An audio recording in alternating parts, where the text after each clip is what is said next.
My name's Alex Brandon, and I'll be reading The Witches by Roald Dahl.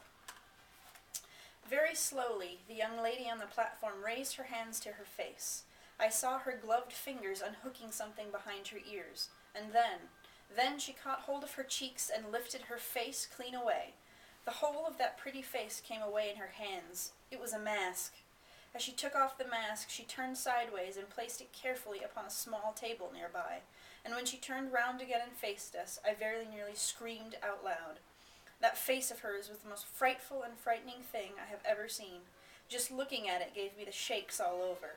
It was so crumpled and wizened, so shrunken and shriveled, it looked as though it had been pickled in vinegar. It was a fearsome and ghastly sight.